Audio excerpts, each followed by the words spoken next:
Kayo po ba ilan ang anak nyo? 14 lang, sir. 14? Opo, sir. Bakit naman umabot kayo sa 14 ang anak nyo? Sir, ewan ko. Sumunod lang naman ako sa, sa utos ba ng Diyos, di ba sabi, humayo kayo at magpakarami. Sumunod lang ako dun, sir.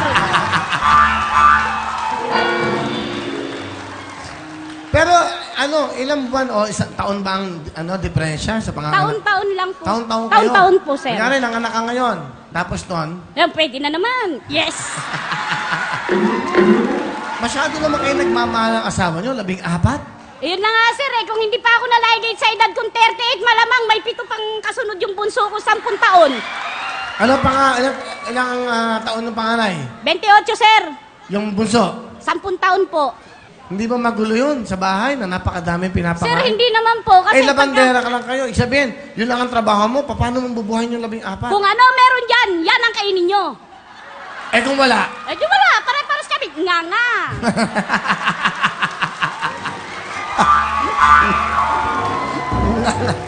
Siyempre, yung mga bata, paano kakain nyo? May bunso ka. Paano magagatas? Si 14, hindi na nagagatas, sir. Nung panahon na walang makain, nagagatas. Soya milk, sir. Ganun lang. Oo. Nagpapadede ba kayo nun? Noon po. Opo. So, dapat... Palitan lang po yun eh. Kung walang gatas, tubig at asukal. 14, isipin nyo.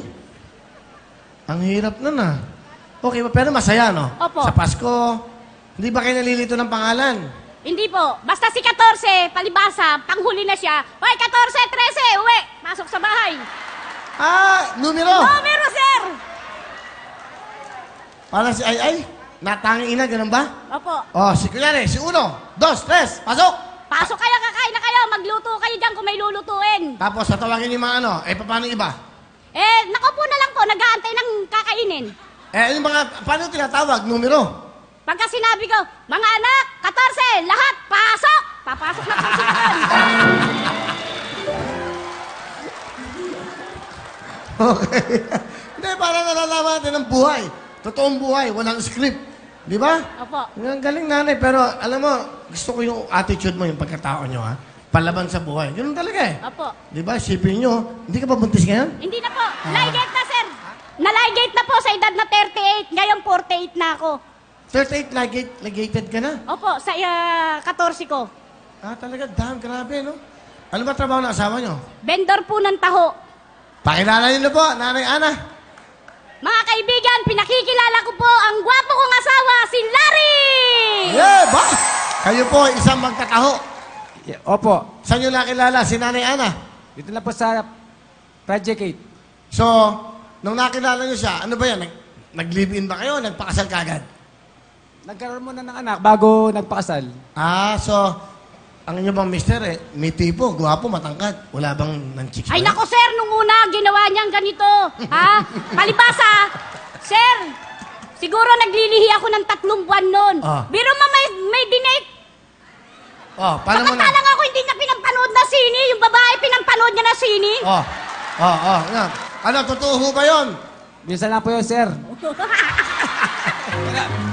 Di totoo. Sabi niya, minsan lang.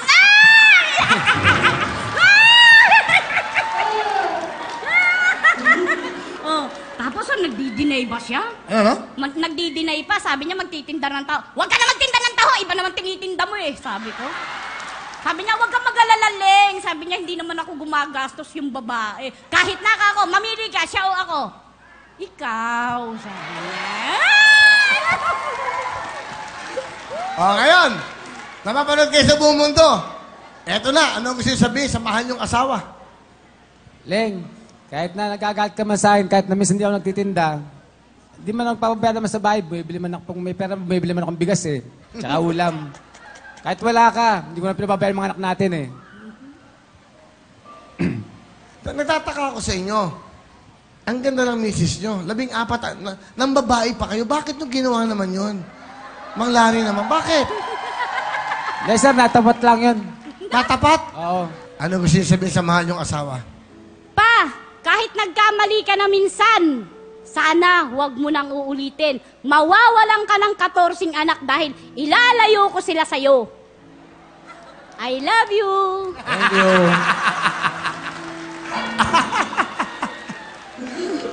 Okay. Sa mga anak nyo, nagsasabi, ito yung camera. Sa mga anak nyo. Mga anak, sana naman sa dami natin dyan sa bahay, walang tamad-tamad, walang nagtuturoan kung sino si maghuhugas ng plato, si magwawalis, si magtitiklop ng hinigaan. Mga bata, pagpasensyahan nyo, kayo ang matanda, kayo ang nakakaunawa. Tandaan nyo, kahit isang labanderang ina ninyo, ha, matatag, alang-alang sa inyong mga anak ko. Galing, ha? Galing, ha? Swerte kayo sa asawa nyo. Opo. Hindi pa rin. 14 ng anak, tingnan nyo. Saka tama ang sinasabi niya. Tama, nanay, ang galing mo, ha? Magkano ang sweldo ng isang labandera, katulad nyo? Sir, 500 po kasama plancha ron, kasama linis din. Parang namamasukan na rin kayo, Opo. no? Galing, ha? Ba't parang masayahin kayong tao? Bakit? Wala lang, sir. Habit ko na talaga kahit na... Ang problema, iniiwan sa bahay, hindi dinadala kung saan man yan. Galing, ha? Galing. Ano ba ang ano nyo? Wish nyo sa buhay nyo? Ang wish ko lang naman, sir, magkaroon sana kami na kahit yung kubo namin, masabi namin mapaayos ko lang po sana. Sa mga nakatira? Sa squatter po sa Cleopas, Pasunta mo. Ah, ganon. Nakikitirik sa lupa ng may lupa. Tapos isa pang ganyan, yan. Yung kusina ko, wala pang bubong. Hanggang ganyan lang kasi yung bahay namin, sir, pag ganyan. Tapos dito yung yung kusina namin, walang bubong. Kasi hindi ako makabili na yero dahil kulang yung kinikita namin. Kayo ba'y matagal na pumipila sa Wawawin? Matagal na, sir. Simula pa doon, at saka dito.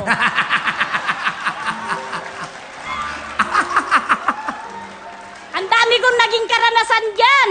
Ano? Papasok ako, pipila ako, saliwa yung tsinelas ko. Pagdating ng umaga, yung tsinelas ko, saliwa pala. Palibasa, wala kaming kuryente noon. Kahit ano na maisuot yung tsinelas, takbo, sige! Sabi nung anak ko, Mama, antay ka lang. Hindi, halika na, mahuhuli tayo dun sa pila. Ang cut-off nun, alas 8. Tapos pag hindi ka nakukuha, ano sabi mo? Pasensya, talagang ganyan. Uwi! Happy lang. Ngayon, nakakuha ka na. Nandito na kayo. Sobrang happy. Nung nalaman mo nakuha ka, ano sabi mo sa mga anak mo? Sobrang happy. Ano sabi mo sa kanila? Nak, pagbaba ko ng tricycle, excited oh. Mga kapitbahay, hintuon nyo muna yung pagtutongits nyo. May announcement ako. Ano na naman yun? Sabi ganon. Teka lang, wag muna magbabasketball. Sabi, di nyo ba alam, natanggap ako sa Wheel of Fortune ng Wawawin. Hindi nga, ito, may tatak nga ako dyan sabi ko. Ang tiyaga mo talaga, sabi sa akin. Kaya nga, pag may tiyaga, may nilaga.